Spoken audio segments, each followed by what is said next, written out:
Welcome to Tatyova, Bird Tribal. Hope you're excited. But before we jump into the deck tech, this is brought to you by mtgotraders.com. If you'd like to attend the Bird Show, they will definitely be selling tickets for the Tatyova Bird Show. Let's take a look at Tatyova. So we have 3 mana, green and a blue. Whenever a land enters the battlefield under your control, you gain a life and you draw a card. Now, why are we using Tatyova as a bird tribal commander? Main thing is I just wanted to highlight that Tatyova's ability is just really, really busted. Whenever a land enters the battlefield, you draw a card and gain a life. It's not when you play your first land for each turn, so let's say that we end up going for something like Cultivate, that's going to be 2 lands on the battlefield, it's going to be 2 life gain and 2 card draw. So really, as far as using Tatyova as simply just an enabler, using her ability to draw a bunch of cards, it's going to enable you to do really whatever you want, and as you can tell, we've got some good bird tribal for you. So let's go and jump into some of the birds that we're running into this deck. There's some really cool birds within the, at least the mono blue colors. We have Treetop Sentinel, Coast Watcher, and Aven Smokeweaver. These are all going to be birds that have protection from some sort of color. Treetop and Coast have protection from green, and then the Aven has protection from red. It's going to allow us to kind of dodge some of that removal sometimes, and at the same time, we do have a couple different swords in here that we can put onto some of these creatures, allow us to kind of push past some of our opponent's creatures to get some extra value. Some of the other birds that you can see in the bird show, it's going to be Miss Raven, Aven Surveyor, and Aven Augur. These are some cards that these birds allow us to bounce creatures back to our opponent's hands. So let's say that we have a bunch of birds on the battlefield, we want to be able to swing in to get some good card draw going. We can use these as kind of a tempo play to bounce creatures back to our opponent's hand. Also running Keeper of Nine Gales and Ice Feather Aven. With the Aven, we're going to be able to go for that morph ability and return a creature back. And then with Keeper, it actually works out really well with Bird Tribal. Tap 2 untapped birds you control, return target permanent to its owner's hand. So that's going to allow us to bounce a creature back to the hand, or if we need to bounce a problem, a problem permanent for us, whether it's a Planeswalker or enchantment something, we can get Keeper down on the battlefield. And really, at only 3 mana and tapping 2 birds with all the card draw, it's not that crazy. We're going to be able to get that online pretty quick. Outside of these bounce creatures, we're running a few birds in here that allow us to kind of get just a little bit of that are just some good utility birds. We have Artificer's Assistant. Whenever you cast a historic spell, we're running a lot of artifacts in here. And then whenever we cast Tatyova, it's going to be another legendary. It's going to give us a Scry 1. Nimble Obstructionist is going to allow us to counter a target activated or triggered ability. And then Crook Claw Transmuter. Let's say that we are swinging with a bunch of birds. We're going to be able to enter the battlefield. It has Flash and switch target creature's power and toughness until end of turn, which is always fun to kind of go ahead and flash that one in. We're also running Hydromorph Gull. It's going to be 1 blue mana activation, counter target spell that targets 1 or more creatures that you control, and then Crook Claw Elder, which is kind of your, I guess technically, not necessarily your bird tribal lord, but one thing that really gives you a lot of stuff to do with your birds on the battlefield. Tap 2 untapped birds you control, draw a card, then tap 2 untapped wizards you control.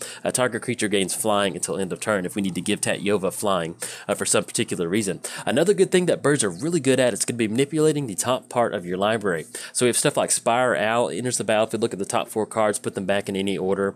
River is going to allow us to, sink some of our extra mana late game to gain 2 life and then draw a card. We're also running Owl Familiar, enters the battlefield, draw a card, then discard a card. So with a lot of these owls, or these birds in particular, we can get them down on the battlefield, kind of manipulate the top part of our library, then use our land drop to draw into the card that we want, or use one of our fetch lands to kind of shuffle some of that stuff away. We also have Raven Familiar.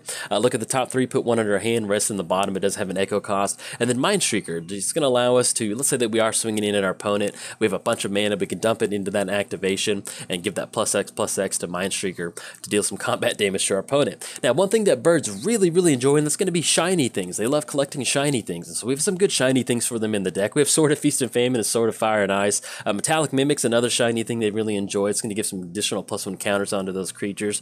Another thing that we're running is Coat of Arms. It's absolutely wonderful in the deck. It's usually going to allow us to hopefully close the game out. It's going to give each creature +1/+1 for each creature on the battlefield that shares at least 1 creature type. Now, the fun thing with Coat of Arms is they're all going to get a bonus for being birds, but let's say that we have 2 bird wizards. As long as those wizards are going to get an additional bonus off those different creature types out there. So it's just a really fun thing to get down. Now, I will say this, with Coat of Arms, it is a global effect or something you get on the battlefield. It's going to count towards your opponent's creatures.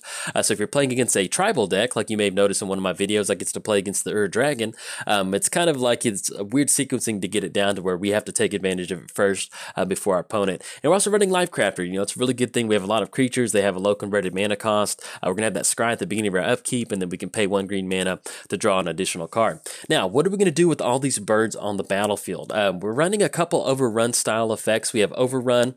Creatures you control get +3/+3 and gain Trample. We also have Biomass Mutation. It's not going to give them Trample, but there's going to be some times to where either our opponent's swinging swinging in, or we're swinging in our opponent, we can have them become XX creatures until end of turn. And then Overwhelming Stampede, creatures you control get +X, where X is the greatest power among creatures you control. Like you saw on the slide earlier, we are running a couple of the Sword of Feast and Famine in here, and Sword of Fire and Ice, so that's going to allow us to end up with a pretty nice Overwhelming Stampede, depending on which creature that we put it onto. Now, one thing that you definitely have to do is you need to have some bird food for your birds. They definitely eat a lot of stuff, so we're going to have some extra card draw outside of the actual Tatyova. We have Biden of Thassa, Distant Melody, and Coastal Piracy. With Biden and Coastal Piracy, whenever we deal combat damage to play, we're going to be able to draw a card. And since we're running a deck with a lot of flyers, pretty much getting one of these two cards down, it's going to end up with a lot of card draw for us. And the Distant Melody is a great way for us to refuel our hand once we get a lot of birds on the battlefield, choosing a permanent type, being able to draw that. Outside of getting that good card draw going, there's some other stuff that we want to do to make sure that we're going to be able to at least protect our birds or swing in for lethal. So we're running Cyclonic Rift, Simic Charm, and Heroic Intervention. Simic Charm and Heroic Intervention are going to be great ways for us to make sure that we protect our board state, and then Cyclonic Rift is going to clear the way for those birds to fly into our opponent and show how cool they are. Outside of that, that's pretty much all the bird stuff that we're running. We are still running a small land package in here to take advantage of Tatyova. We have Oracle that's going to allow us to make some extra land drops. Tireless Tracker is going to give us some card draw off of our land drops, and then Wayward Sawtooth is going to allow us to play an additional land.